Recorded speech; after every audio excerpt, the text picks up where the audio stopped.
Bonjour, bonsoir, ça dépend à l'heure à laquelle vous landanga. Na pesi novement bambote belé. Tout le monde a kala parce que tout ça déjà na 2025. Bonne année na batunyo soyo. Batunyo so aux occasions à Kolanda mère double. Na pesi en tout cas ba bonne année. Nzambe akoti biso mbulo ya sika. To zongi sika akimbolo kume pa nzambe wana. En tout cas ba bonne année bandeko basi, bandeko mibali, bonne année. Na bino nyonso to je vous aime beaucoup mais eloko mokina koyokoloba to mona kango habitude te bana ezosila tozo continuer ko nzambe azo continuer ko batela biso bandeko toyebaki bazokufa biso toza na bomoi eza vraiment kitozala reconnaissante na nzambe wana koyeba kozongisele matondo lokumu kimbo ezongaka epa nzambe wana abongi na lokumu abongi na masanjoli vraiment ekozala motuya mingi to continuer encore ko rapprocher devant nzambe na biso yambo naloba bosabone bolake pour ne pas que prochainement bo manquer aucune notification si jamais que j'ai posté encore une autre nouvelle vidéo, ça va aider à tout le monde de bénéficier à ce que Dieu nous a mis et de partager ensemble avec vous. Donc je vous aime beaucoup, encore une fois de plus, bonne année. Et je salue tout le monde qui me connaissait, en tout cas par le nom de Jésus. Seigneur notre Dieu, Nganali moi, yubana quoi paraître, parle à ton peuple au nom de Jésus. Amen. Voilà. Naye kolobila si j'ai allélo, tout ça déjà dans le mois de janvier. J'avais voulu bien que tu partages sur la Pâque. Les ans façon où tu vas bien faire ta Pâque en avril. Chacun de nous a sa façon. Dengue business to barakala. Mais en réalité, c'est pas ça parce que la parole de Dieu nous dit Bible o tozomona oyo la Bible oyo est inspirée par Dieu lui-même. Bien qu'il y a des versets au balongola, mais il y a aussi certaines choses que Dieu lui-même n'a pas voulu que ça soit enlevé. Et ça lit lelo. Si j'ai n'angana ekoloba lelo sur la Pâque, naboy nazala aussi coupable parce que je connais une vérité et moi aussi j'ai caché ça. C'est comme si moi aussi je participais à une vérité où j'ai caché aussi. Que Dieu a voulu que ça soit révélé, donc je ne peux pas, en tout cas ça je ne peux pas le faire. C'est pour cela aujourd'hui on a préféré quitter le bela sur la Pâque. Ceux qui sont d'accord, il y a des versets que je lui ai donnés et chacun de nous serait libre et kotanga yango en tout cas. Parce que bison sont aux okola, toyeba ki Pâque na ba façon moko boye et voilà. Toyeba ki Pâque na ba façon moko boye. Mais aujourd'hui aussi en lisant la parole de Dieu, on a aussi compris vrai Pâque, voilà. Sans plus tarder, nazo qui nous peut s'averser rapidement. Toujours qui nous dans Nombre chapitre 28, le verset 16. Tout comme vous pouvez aussi lire jusqu'à 18. Mais Nombre 28, le verset 16. Nombre 28, qu'est-ce que la parole de Dieu nous dit? Tout dans le 16e verset, à Nombre 18. Le premier mois, Nombre 18, 16, ok. Le premier mois, le 14e jour du mois, ce sera la Pâque de l'Éternel. Si vous n'êtes pas d'accord avec moi, tout le monde peut lire ça. Tout le monde peut lire ça en tout cas. Je recommence encore. Nombre chapitre 28, le verset 16. La parole de Dieu nous dit quoi? Les premiers mois, les 14e jour du mois, ce sera la Pâque de l'Éternel. 17. Les 14e jour de ce mois sera un jour de fête. On mangera pendant 7 jours le pain sans levain. 18. Le premier jour, il y aura une sainte vocation. Vous ne ferez aucune œuvre servile. Ça, c'est la parole de Dieu. J'ai oublié même de dire, je lis au nom de Jésus. Donc voilà. Donc c'est ça la vraie Pâque que Dieu nous a laissé. Quand on dit déjà les premiers mois de l'année, chacun de nous, les premiers mois de l'année, c'est ça, mois de janvier que nous sommes. Nous avons 4 mois de janvier. Oui, d'accord, on a gâté, elle peut ou il peut juste aller vérifier. Na kata Bible nabino, Louis II, au monde de nouveau, tout ça, tout le monde peut vérifier. Oyo nga mère double na otiko tanga awa. Na pesi deuxième verset, on peut lire encore rapidement. Tout ça dans Exode chapitre 12, le verset 14. Exode 12, 14. La parole de Dieu nous dit quoi? Exode 12, 14.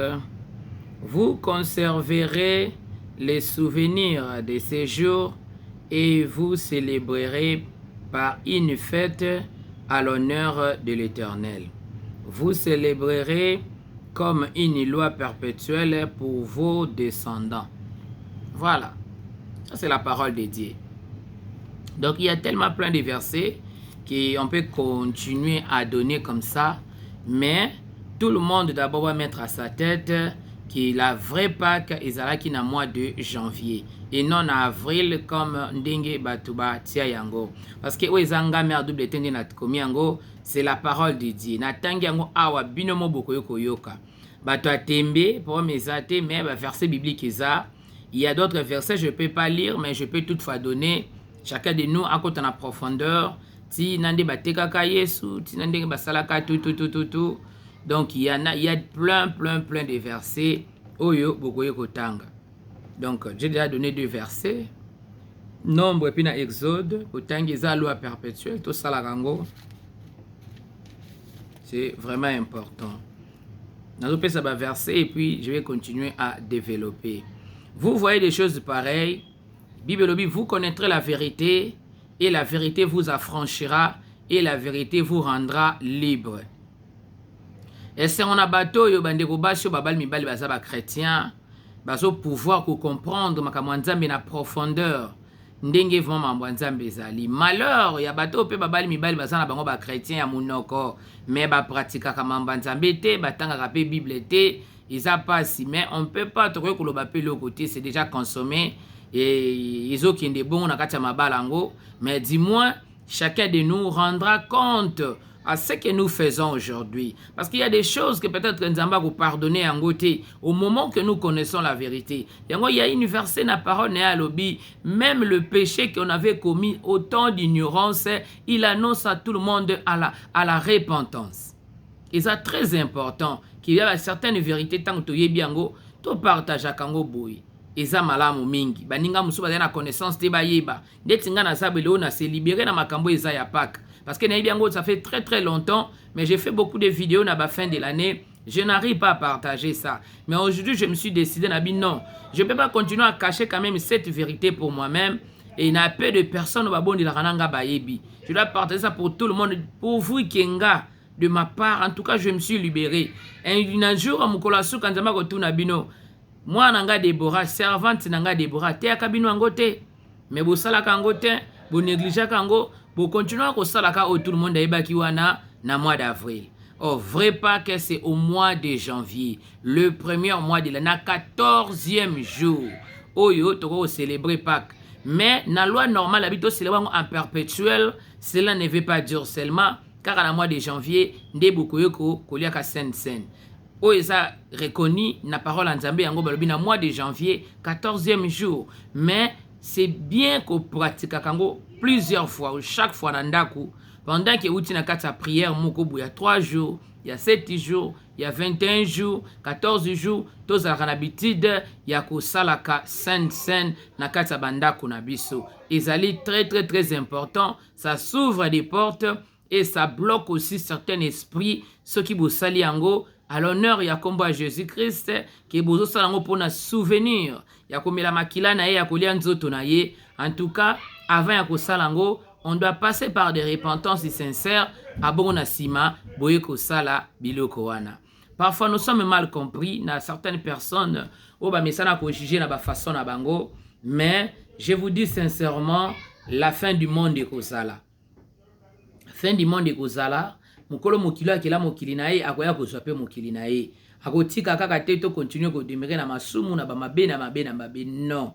Il y aura un fin. Comme il y a chaque chose à sa fin. Ekozala pe na suka mokilo ekozala. Oh nyonso tozomona lelo ekoleka. Ekopase nango. Eza temporaire ekoleka. Mais la parole de Dieu restera éternellement. Oh yazaki na kati ignorant. Parce qu'il y a plein de pasteurs. Batia ote ya batu biloko te.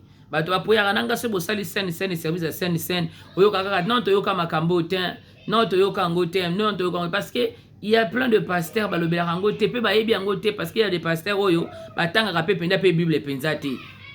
Ils ne méditent pas vraiment la parole de Dieu. Et vraiment donc voilà. Misu pe bayebi na bango vérité mais balekisa yango ka ndenge wana parce que ata lobi yango azomona kaka ekoyoka na te parce que oya avril essaie domina. Tant mieux au se libérer dans Nzambe qui kosala makapona osepelisa bato mosusu. Je donne encore une autre verset tozana Matthieu chapitre 26 pour nous reconfirmer car on a kotanga et verset 1 à 4 verset 1 à 4. Matthieu 26 et verset 26 verset 1 à 4. Matthieu chapitre 26 les versets 1 à 4.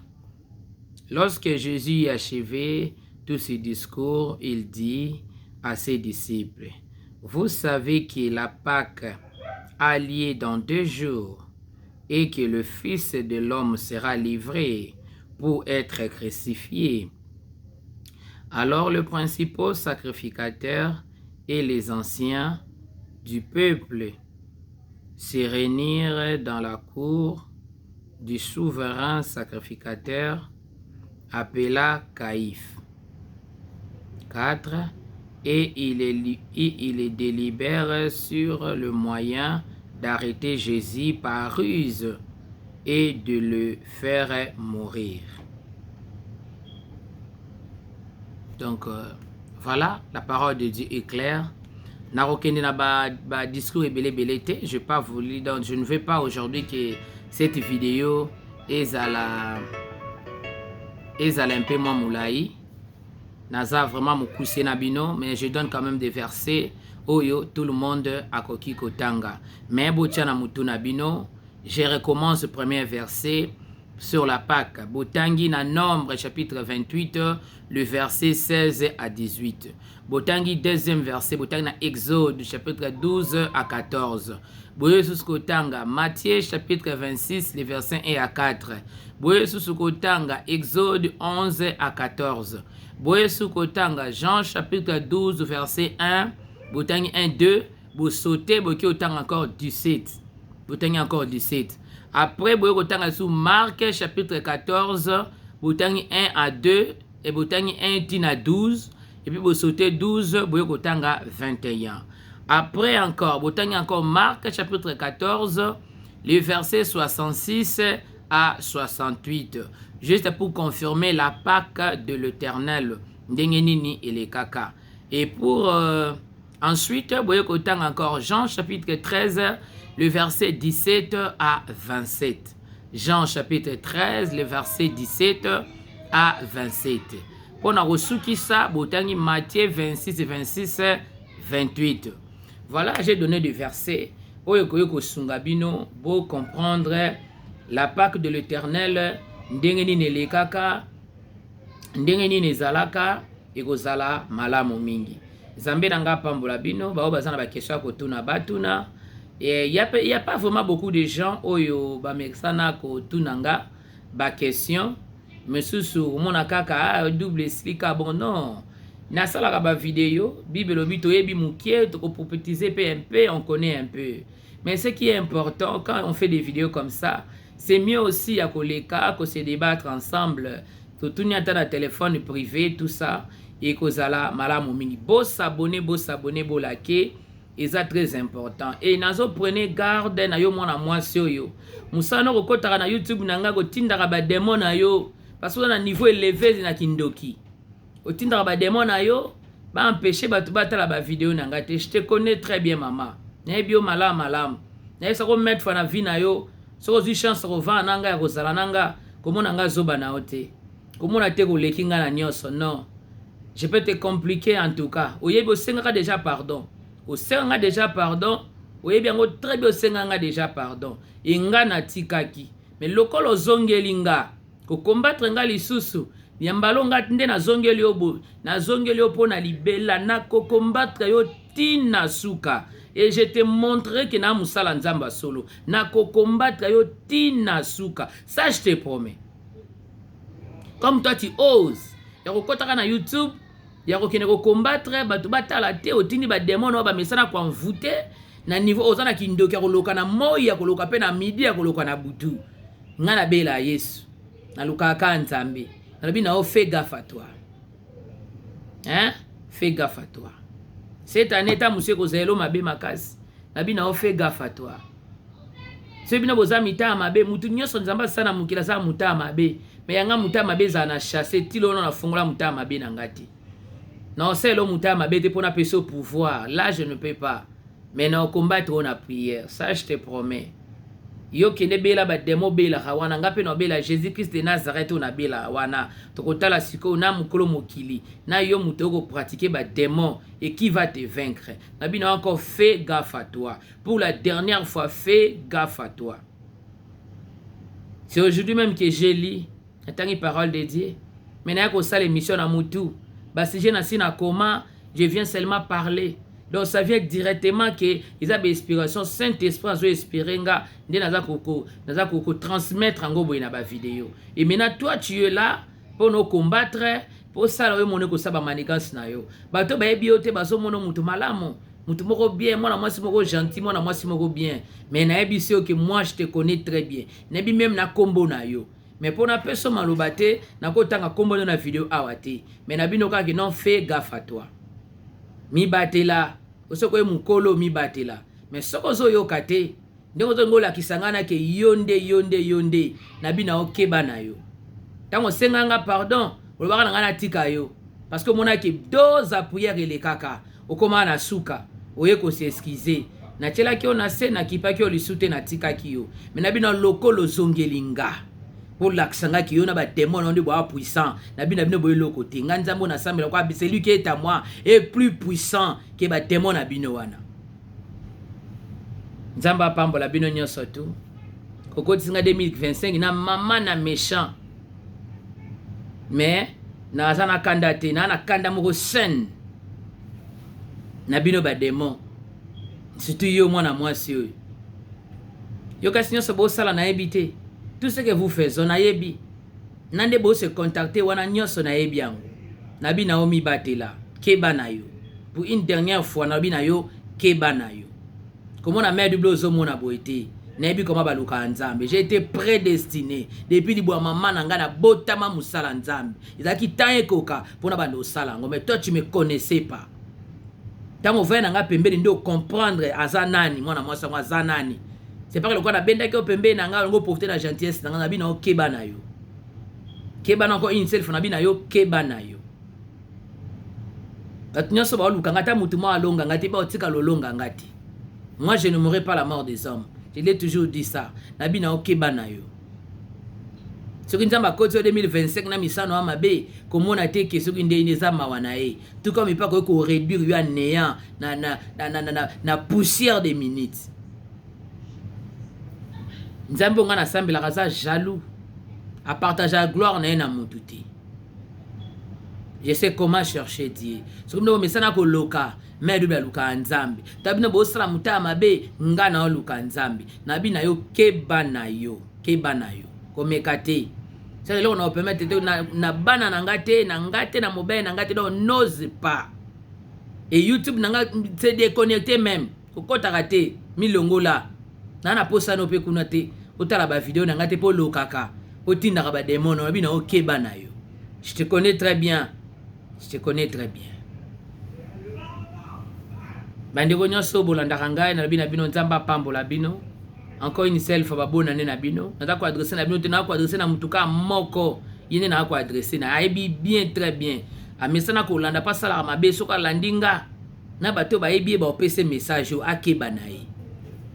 Pona bino ba misusu nzambe nanga pambola bino nzambe nanga mona bino né ensemble en tout cas botiango en pratique vrai Pâques yango yo peut-être eloko peut-être Jésus Christ akolekisa yango te akoloba bobate yaki bino boyokaki te bino to boko to pratiquer kindoki botika bosambela boluka Yesu aza malamu totendre vers fin Nzambe apambola bino napesi ba sincère condoléance nanga na famille Mayoko Mobimba nauti kozwa nouvelle tout à l'heure avant les Canada na sala vidéo et touchenga makasi to perdre vraiment mutu moko très bon très vraiment na ozaka na fasa koloba azalaki vraiment mutu malamu tolinga kokumisa mutu te ka tango azali sous-tété papa Jérémy Mayuku atikaki biso depuis le 31 na prière na veillée et etungisinga makasi en tout cas pendant avakende prière na sololaki na ye kinga na kenanga veillée de prière nabi na ya papa en tout cas malamu mingi mais quoi apprendre nouvelle de l'eau qui a kufaki na yeba ekutu te na ye komona lelo nde bana na ye nde balekisi affiche ya matanga vraiment esali pasi mingi Nzambe ye moko ayebi azwa lokumu na nyonso eza nzela ya moto nyonso mais eza biso bato tokotikala tozwaka mpe baleson ntango bakokufa omona yango eza habitude te congolais so ake matanga leli esila bi vraiment azonga ameli bière ameli vin amatie na mutuka pusi eki azongi asepeli abeti maboko abi wana bango biso toza nanu te toloba abongo te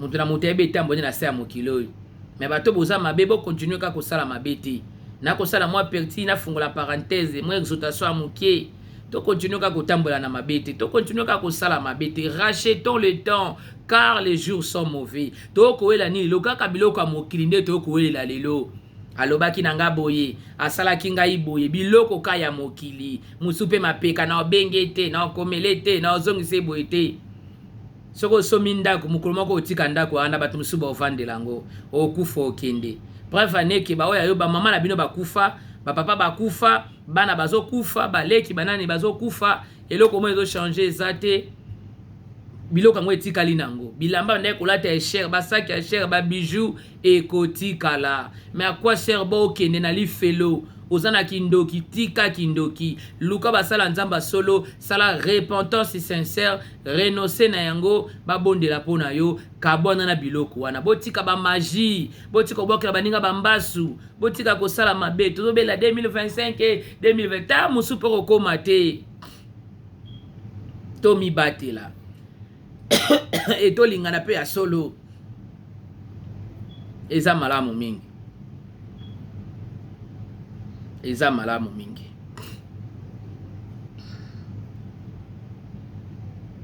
papa Gérard aidé bato ebele papa Gérard futeli bande bato ebele minerval azalaka papa bazana kokaba mingi azalaka moto bande kolinga bato oyo alinga koyoka pasi ya bato te eza na bato oyo atangisi eza na bato oyo asungi elelo aza te bato babi famille na ye papa Jérémy Mayoko bosunga bango bato boza na contact te bobenga tanga bosunga papa wana lelo aza lisu te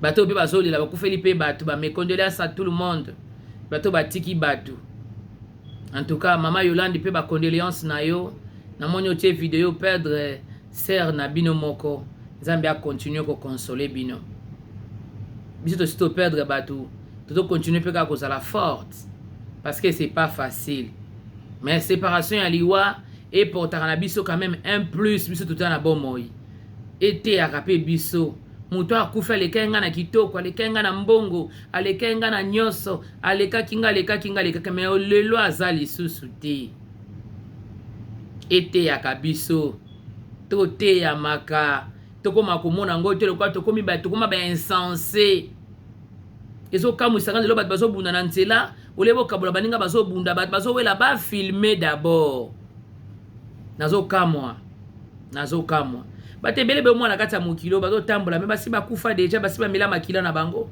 basi baprograma dese na bango deja na monde de ténèbre moto azangi yesu bakobomo kaka ndenge wana mais moto aza na yesu alokwa nde blende vandi nandeli bade pala libende na libende yango bible lobi ils vous feront la guerre mais ils ne vous vaincront pas tosambela tolinga nzambe ya solo botika bakisi, botika kibunganga, botika kindoki, botika, ça sert à rien. Ça sert à rien. Ce qui nous a botika bino bosse pas que azotika bino ne bobongo la motema, azotika bino te pour continuer ko loka, pour continuer ko sala mabe, pour continuer te. Eza kitoko te. Eza kitoko te. Il y a encore beaucoup à dire, mais on se réserve un peu beaucoup. Tanango ekoya tokoloba. Donc de comment tuna kingai pourquoi 2024 na loba ki kizelenga facilité.